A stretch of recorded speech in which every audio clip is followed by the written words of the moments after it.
kesempatan kali ini kita akan membahas mengenai beberapa bahasan. Nah, di sini kita akan membahas mengenai 4 bahasan. Dan dari 4 bahasan tersebut ada yang membuat hati aku sedih beberapa. Di antaranya pada bahasan yang pertama, yaitu mengenai runtuhnya Uni Soviet. Dan pada bahasan yang kedua, itu membuat hati aku senang sekali. Kenapa? Karena di sini ada yang bersatu. Wah, siapakah? Apakah aku dan dia? Bukan, tapi di sini ada yang bersatu, yaitu yang dinamakan reunifikasi Jerman. Dan yang ketiga membuat hati aku berkonflik. Wah, pada bahasan yang ketiga betul mengenai konflik, yaitu mengenai konflik Yugoslavia. Dan pada bahasan yang keempat membuat hati aku sedih kembali. Dan mengenai apa ya bahasanya, yaitu mengenai runtuhnya Cekoslovakia. Wah, kayaknya menarik sekali semuanya. Nah, kita akan bahas tuntas semuanya di video selanjutnya. Ikutin terus ya. Oke guys, jadi pada bahasan yang pertama kita akan membahas mengenai runtuhnya Uni Soviet. Kenapa saya sedih dengan runtuhnya Uni Soviet ini? Karena dalam bayangan saya, dalam pemikiran saya, dengan apa yang telah saya baca, bahwa Uni Soviet ini merupakan negara yang sangat luas dan pernah menjadi negara terluas di dunia. Dan negara ini merupakan negara adidaya. Tahu kan negara adidaya, negara yang hebat, negara yang mempunyai kelebihan secara ekonomi, politik, nuklir, segalanya dia lebih. Dan dia juga menaungi 15 negara loh guys. Gak mudah untuk satu negara pun ingin berada di bawahan kita. Dia tuh menaungi 15 negara, makanya dia menjadi negara terluas, pernah menjadi negara terluas di dunia. Dan juga negara Uni Soviet ini menjadi rival abadinya Amerika. Itu kan rival, saingan Amerika. Pada waktu perang dingin kan Amerika sangat takut sekali tersaingi oleh Uni Soviet. Itu kan Amerika, tahu kan Amerika sehebat apa sekarang. Dia kan negara superpower dan dia juga pernah merasa tersaingi oleh Uni Soviet. Kok bisa gitu, kok bisa sih di negara Uni Soviet ini bisa hancur, bisa runtuh gitu. Aku masih nggak percaya gitu. Kalau misalkan kita membaca atau membahas kisahnya itu sangat panjang sekali. Nah, dan menurut secara garis besar, menurut pembacaan saya, jadi kenapa kok bisa Uni Soviet ini hancur? Jadi sebenarnya asalnya sih dari internalnya sendiri gitu. Jadi si internal, misalkan si pemimpinnya itu karena dia beragama komunis, itu bukan agama sih, berpaham komunis. Jadi dia tuh terlalu memfokuskan untuk mencari bala-bala komunisnya gitu, karena untuk mewujudkan suatu perlawanan terhadap Amerika tadi, yang padahal itu belum pasti, belum tentu ada perlawanan. Yang pada akhirnya mah perlawanan gak ada, Uni Sovietnya udah keburu hancur gitu guys. Jadi pokoknya kita dalam hidupnya harus berpikir jauh, terlalu jauh jangan, berpikir pendek juga jangan, tapi kita harus bisa menyeimbangkan. Misalkan jangka panjang, jangka pendek kita harus bisa menyesuaikan. Nah, jadi kita kembali lagi ke Uni Soviet. Ada beberapa faktor yang menyebabkan Uni Soviet ini hancur. Apa saja faktornya? Di antaranya, guys, jadi faktor yang pertama yaitu berasal dari pemerintahannya sendiri. Nah, ini yang dinamakan faktor internal. Apa sih yang berasal dari pemerintah? Karena pemerintahnya ini memiliki sifat pemerintahan yang totaliter. Apa sih totaliter? Totaliter ini jadi hak individu ini ditiadakan. Rakyat itu tidak bebas untuk berpendapat, rakyat itu tidak bebas untuk mengemukakan sanggahan atau apapun. Pokoknya ekonomi, sosial, politik ini dilaksanakan oleh pemerintah sepenuhnya. Rakyat tidak ada haknya. Kalau misalkan pemerintahnya udah mau menjamin kita hidupnya sejahtera sih boleh-boleh saja, tapi kan ini malah menyebabkan rakyatnya terpuruk ya kan. Mau berekonomi tidak bisa, mau bersosial tidak bisa, mau berpendapat juga tidak bisa. Oke guys, faktor yang kedua yaitu ada kemunduran ekonomi di Uni Soviet. Wah, kok bisa ya kan, secara garis besar dia tuh adalah negara adidaya, kok bisa mundur sih ekonominya? Ini kan logikanya gini, misalkan ketika ekonomi kita tadinya banyak, lama-kelamaan kalau misalkan digunakan pasti akan habisnya. Sedangkan di sana kenapa kok bisa mundur? Karena warganya tadi itu dikekang sekali dalam berbagai hal, termasuk dalam perekonomian. Jadi warganya itu tidak bisa memajukan ekonomi, tidak bisa berpikir kreatif untuk memajukan ekonomi itu. Jadilah Uni Soviet ini menjadi negara yang miskin deh gitu, karena saking terlalu dikekangnya gitu. kalau misalkan sesuatunya oleh negara, harusnya rakyat juga kesejahteraannya harus terjamin ya. Dan faktor yang selanjutnya yaitu adanya doktrin komunisme. Apa sih doktrin komunisme? Jadi semua rakyatnya, semua pengikut-pengikutnya, semua yang bernaung di Uni Soviet ini harus mengikuti apapun yang dilakukan, apapun yang menjadi kebijakan, dan apapun yang menjadi perintah dari pemerintah. Dan segala sesuatu, baik maupun uang, harta, dan lain sebagainya, maupun tenaga kita, harus segalanya diabdikan kepada negara dan tidak ada kepemilikan pribadi. Walaupun kita dipaksa untuk kerja, kita tidak akan mendapat keuntungan karena segala sesuatunya harus diabdikan kepada negara.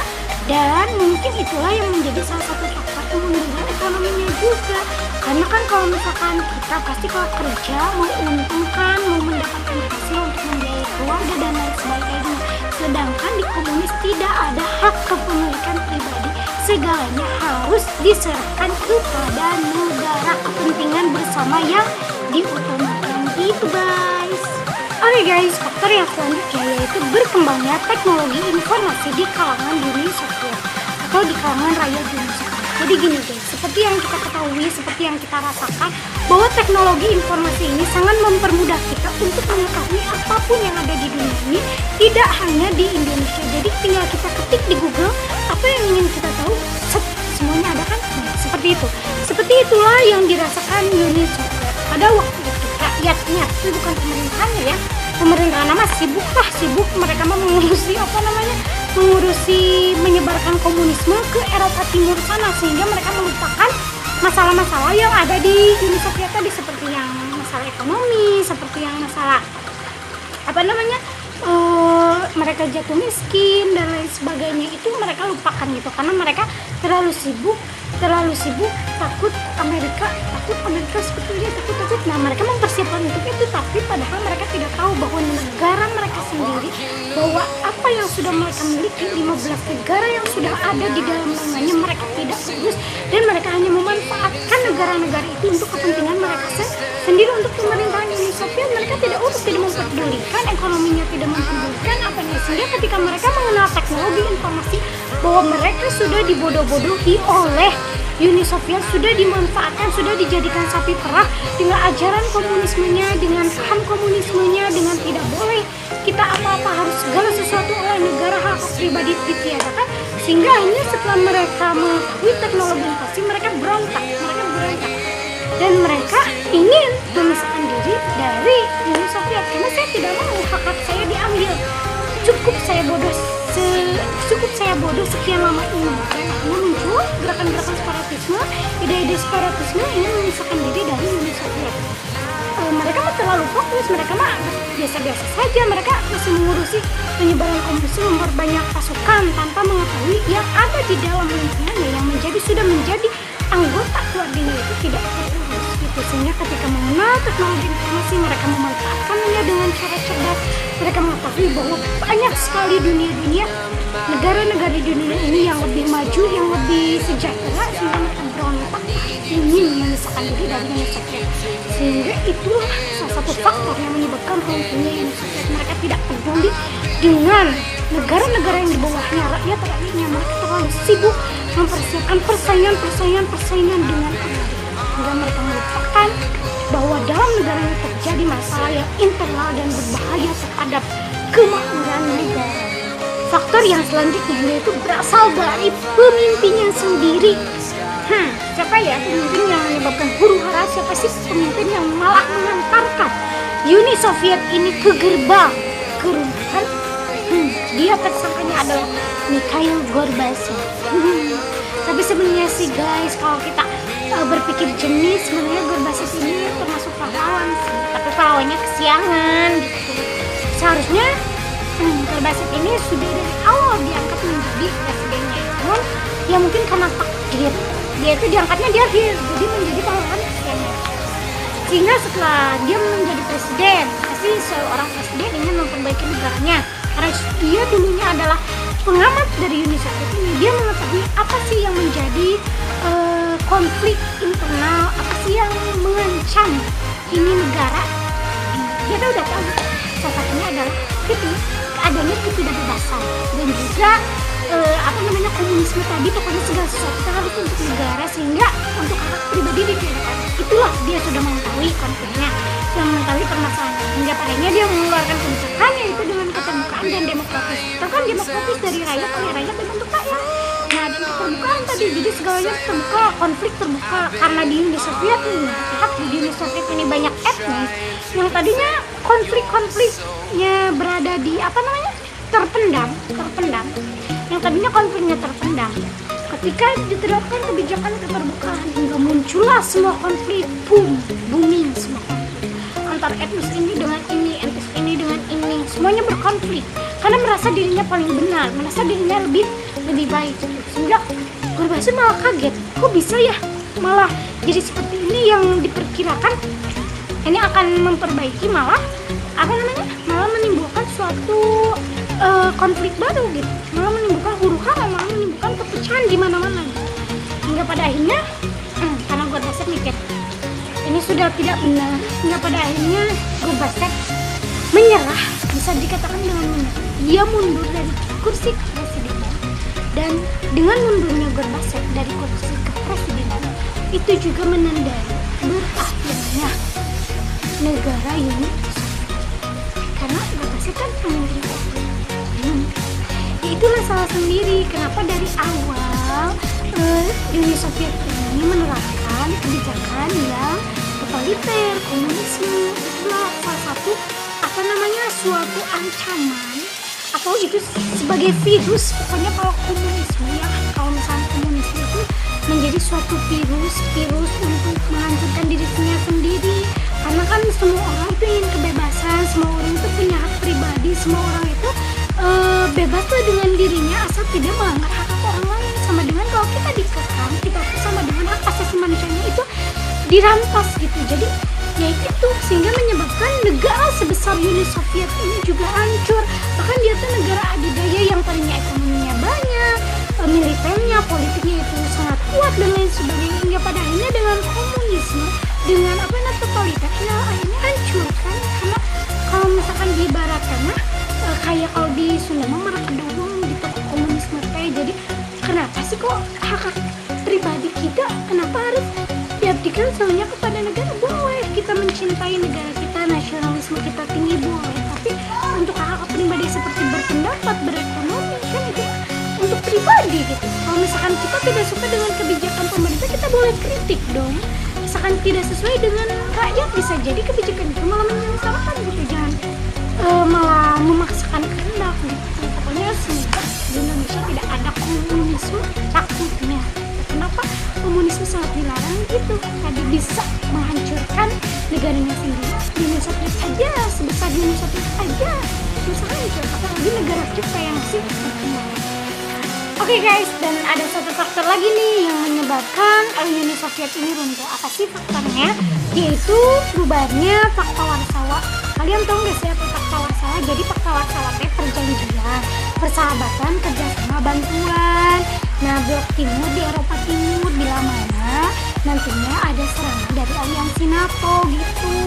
Jadi kita suatu perjanjian nih, kata Uni Soviet ini nanti membuat sebagainya. Namun misalkan ayah serangan di Amerika, di NATO, ya udah bantuannya itu ibaratnya dengan Eropa Timur teh. Nah, namun sebelum adanya serangan itu kan Uni Soviet ini udah hancur duluan karena terlalu mempersiapkan untuk ini. Nah, untuk serangan ini, tapi yang pada akhirnya malah dia yang menyerang dirinya sendiri gitu, hancur duluan dirinya sendiri gitu. Jadi tidak jadi serangan dari NATO-nya gitu, cuma halu aja gitu. Makanya kalau kita mempersiapkan sesuatu jangan terlalu jauh-jauh, jangan terlalu jauh-jauh harinya, siapa tahu nggak sampai gitu. Dan kenapa kita nggak ngurusin dulu yang tadi? Kasihan tuh rakyat Uni Soviet banyak yang miskin ya, terkekang. Kita malah menyengsarakan rakyat untuk mempersiapkan ini penyerangan ini yang tidak jadi karena Uni Sovietnya hancur, ya otomatis Pakta Warsawanya juga hancur gitu. Tapi nih guys, nih ada satu tambahannya sebelum kita lanjut ke materi yang selanjutnya. Di sini saya mau memberikan pengetahuan kepada kalian bahwa dari runtuhnya Uni Soviet ini ada keuntungan nih, ada kebaikan nih buat kita.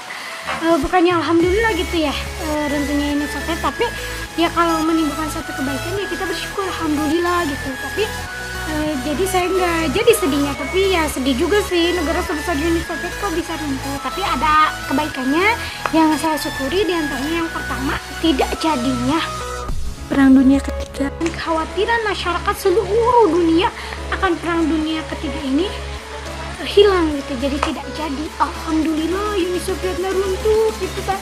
Kalau misalkan kayak gitu kan Uni Soviet dengan Amerika Serikat, walaupun perang dingin kan menimbulkan banyak dampak tuh, apalagi kalau nanti Perang Dunia Ketiga mereka punya satu nuklir, misalkan nuklir satu dicetuskan, nuklir lainnya dicetuskan, ya udah kita walau alam lah wassalam gitu. Jadi dengan runtuhnya Uni Soviet ini alhamdulillah sekali tidak terjadinya Perang Dunia Ketiga. Dan kita sampai saat ini pun tetap sih masih bayang-bayangi dengan Perang Dunia Ketiga itu, tapi mudah-mudahan dengan takdir Allah tidak jadi ya Perang Dunia Ketiga. Mudah-mudahan kita selalu diselamatkan. Dan yang kedua, dengan runtuhnya Uni Soviet, komunis di Eropa Timur itu tidak adanya komunis lagi di bagian Eropa Timur gitu. Jadi untuk individu silahkan kalian bebas gitu. Dan yang selanjutnya, Amerika muncul sebagai negara adik kuasa. Jadi penguasa di dunia ini jadi satu gitu kan. Kalau penguasanya dua tadi malah terbagi lah. Waktu perang dingin juga jadi dua blok, ada blok barat dan juga blok timur. Jadi dunia ini malah jadi terbelah dua gitu. Jadi kalau satu penguasa mah, kalau satu orang yang dipercaya untuk memimpin, untuk mengatur dan untuk berkuasa, mempunyai pengaruh secara global, kalau satu mah kita akan fokus gitu dengan satu kebijakan, kita tidak akan dibingungkan lagi dengan blok barat, blok timur dan lain sebagainya gitu. Dan yang terakhir yaitu berakhirlah perang dingin antara Amerika dengan Uni Soviet, karena kan menimbulkan banyak dampak sekalian. Walaupun perang dingin tidak bertemu secara fisik, tapi kan lewat perang dingin itu terjadinya beberapa negara yang menjadi alat gitu dari perang dingin mereka. Gitu deh. Oke guys, nah kita masuk ke pembahasan yang kedua. Pada pembahasan kedua ini saya sangat semangat sekali karena di sini kita tidak akan membahas mengenai perpecahan, malah kita akan membahas mengenai penyatuan. Jadi penyatuan siapa nih? Yaitu penyatuan antara Jerman Timur dengan Jerman Barat, bukan penyatuan kita. Atau yang dinamakan dengan reunifikasi Jerman. Nah, reunifikasi Jerman adalah penyatuan antara Jerman Barat dengan Jerman Timur yang terjadi pada 3 Oktober 1990 dengan ditandainya ya bersatunya antara Jerman Barat dan Jerman Timur gitu. Dan salah satu alasannya yaitu karena kebijakan Gorbachev tadi yang antara keterbukaan dengan demokrasi. Kan Jerman Timur yang tadinya tunduk patuh sekali ya terhadap pemerintahan Uni Soviet, karena pemerintahan Uni Soviet sudah tidak berasaskan komunis lagi dan berasaskan keterbukaan, wah mereka tuh langsung berontak pada pemimpin gitu lah.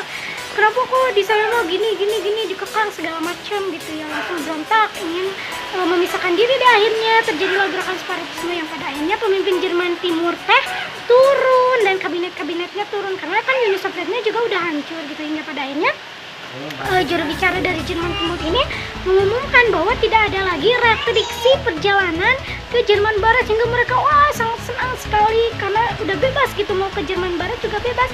Dan langsung mereka tuh memberitahu penjaga pos-posnya bahwa kami sudah bisa bebas ke sini, dan hingga pada akhirnya tembok Berlinnya pun dihancurkan oleh mereka gitu. Karena nih reunifikasi ini menyisakan menyisakan bukan luka mendalam sih, menyisakan suatu cerita gitu. Karena pada waktu pemisahannya mereka itu tidak ada aba-aba, ujuk-ujuk dipisahkan aja sama itu teh, ujuk-ujuk dibikin aja tembok, kan nggak tahu, siapa tahu yang istrinya rumahnya berada di wilayah Jerman Timur, suaminya lagi kerja di wilayah Jerman Barat gitu. Sehingga pokoknya reunifikasi ini masih selalu diperingati oleh rakyat Jerman dan selalu disambut sukacita karena ini ibaratnya penyatuan dua insan gitu.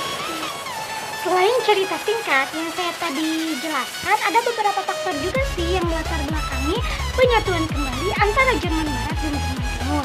Di antaranya yang pertama yaitu karena kehidupan rakyat Jerman Timur yang terkekang. Seperti kita ketahui tadi sudah dijelaskan bahwa Uni Soviet ini menganut sistem komunis. Jadi segala sesuatu teh harus kumaha negara gitu. Jadi individu mah tidak ada hak apapun. Dan yang kedua yaitu karena Jerman Timur itu merasa iri dengan kemajuan yang terjadi di Jerman Barat gitu. Kok saya gini? Ya, pada akhirnya kan tadi berontak ya, ingin bersatu gitu.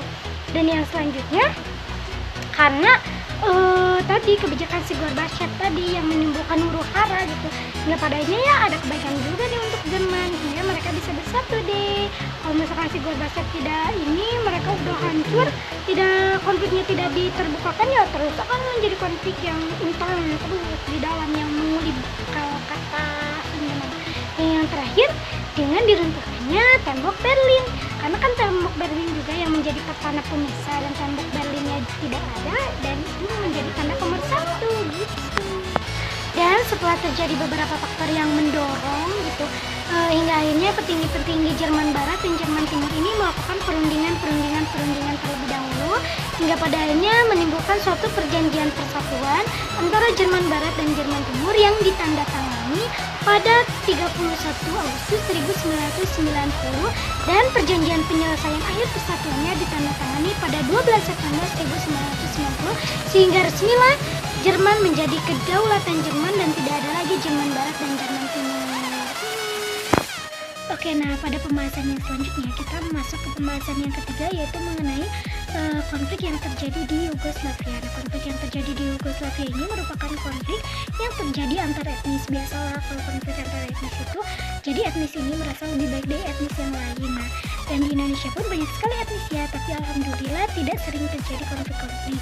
Nah, dan konflik di Yugoslavia ini bisa dikatakan sebagai konflik yang dengan kekerasan gitu, dan bisa dikatakan dengan sebagai kejahatan genosida karena melakukan pembantaian terhadap etnis-etnis tertentu, misalkan etnis yang lemah mungkin dibantai gitu. Nah, dan kenapa kok bisa sih terjadinya konflik-konflik seperti ini? Nah, konflik ini berawal ketika kepemimpinan Josip Broz Tito. Nah, kepemimpinan Josip Broz Tito sebenarnya dia adalah seorang pemimpin yang bijaksana, seorang pemimpin yang arif, yang tegas, dan dapat mempersatukan etnis-etnis ini dan melerai segala konflik yang akan terjadi. Namun kesalahannya ketika dia meninggal, dia tidak memberikan surat wasiat, tidak memberikan surat kuasa terhadap yang lainnya untuk meneruskan kepemimpinannya gitu. Jadi sepeninggal dia terjadilah kekosongan kekuasaan di Yugoslavia ini, sehingga Yugoslavia ini menjadi negara yang tidak tentu arah. Kemudian oleh partai politik negara Yugoslavia ini dikolektifkan gitu, jadi digilirkan seperti piala bergilir, misalkan 1 tahun oleh partai ini, 1 tahun oleh partai ini gitu. Nah, sehingga etnis-etnis yang berada di Yugoslavia ini merasa dipermainkan gitu oleh partai politik, sehingga terjadilah benturan-benturan dan memuncak ketika Slovenia dan Kroasia itu memproklamirkan dirinya sendiri. Nah, kemudian disusul oleh Macedonia dan Bosnia kembali memproklamirkan diri. Nah, namun dengan memproklamirkannya diri mereka malah menimbulkan konflik-konflik persenjataan gitu yang dikompori bisa jadi oleh masyarakat Eropa gitu. Hingga pada akhirnya terjadilah konflik, banyak sekali korban yang berjatuhan dan merupakan konflik terparah gitu di benua Eropa, sehingga tidak dapat diselesaikan oleh beberapa perundingan hingga pada akhirnya Amerika turun tangan, terjadilah perundingan Daytona yang diawasi oleh NATO. Hingga pada akhirnya konflik ini dapat dilerai dengan sendirinya oleh Amerika.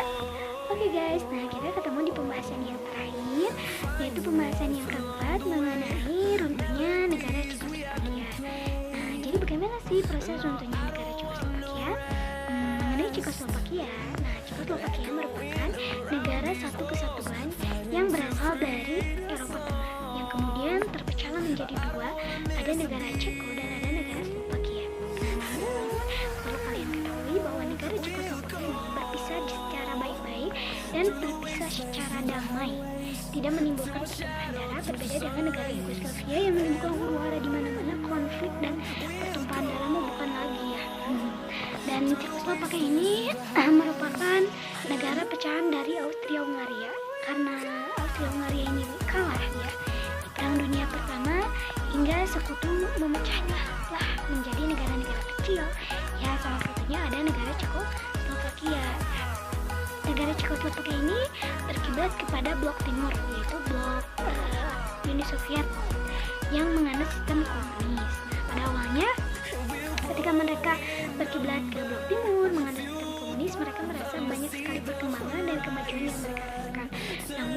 karena adanya teknologi informasi sehingga mereka mengetahui informasi bahwa mereka sebenarnya masih tertinggal jauh gitu dari negara-negara yang berkiblat ke barat gitu. Karena kenapa mereka masih tertinggal jauh? Karena mereka menganut sistem ekonomi yang terpusat kan komunis, jadi segala sesuatunya harus kepada negara gitu, di mana negara gitu.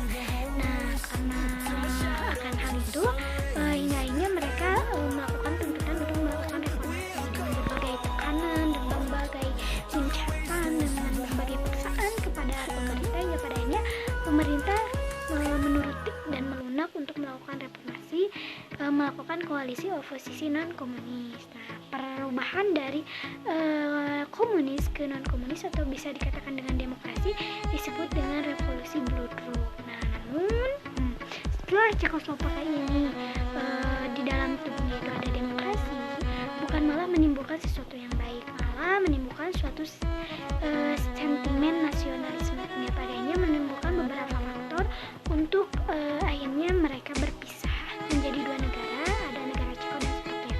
Apa saja sih faktor-faktor tersebut? Di antaranya yang pertama yaitu perbedaan kondisi masyarakat dan infrastruktur. Jadi kalau diibaratkan, kalau Ceko itu orang-orang kota dan Slovakia itu orang-orang desa. Jadi kondisi masyarakat dengan infrastrukturnya pun berbeda, dan sehingga menimbulkan faktor yang kedua yaitu persepsi dari negara Ceko dan negara Slovakia, yaitu bahwa negara Ceko menganggap bahwa negara Slovakia ini hanya menjadi beban perekonomian bagi mereka, dan negara Slovakia ini menganggap bahwa diri mereka ini dianaktirikan gitu oleh pemerintah karena tidak pernah tersentuh oleh pembangunan nasional gitu. Hingga akhirnya timbullah faktor yang ketiga setelah tumbangnya komunisme, totalisme dan sentralisme.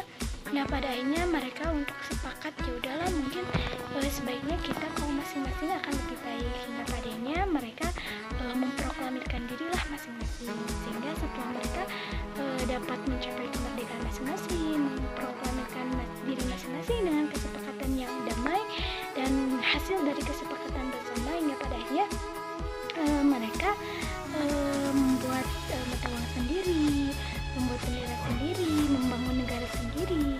Hingga akhirnya pada pertumbuhan ekonomi pun mereka melakukan pertumbuhan ekonomi pada bidangnya mereka masing-masing gitu, karena kondisi Ceko dan Slovakia itu sangat berbeda. Hingga pada akhirnya sekarang mereka berada pada anggota Uni Eropa gitu pada perekonomian, dan mereka juga masih menjalin hubungan yang baik, yang harmonis gitu, dan mereka bahkan bersahabat dalam berbagai bidang. Dan kita mendapatkan pesan dari sini bahwa tidak selamanya perpisahan itu menimbulkan perpecahan atau perselisihan. Oke guys, nah itu saja yang dapat saya sampaikan. Terima kasih atas segala perhatiannya, dan mohon maaf atas segala kekurangannya baik dalam perkataan maupun perbuatan. Mohon dimaafkan ya guys, dan semoga kita dapat ketemu lagi di video-video yang selanjutnya, tentu saja ya guys. Nah oke, terima kasih, dan pesan dari saya jas merah, jangan lupakan sejarah. Oke, wassalamualaikum warahmatullahi wabarakatuh. Bye bye.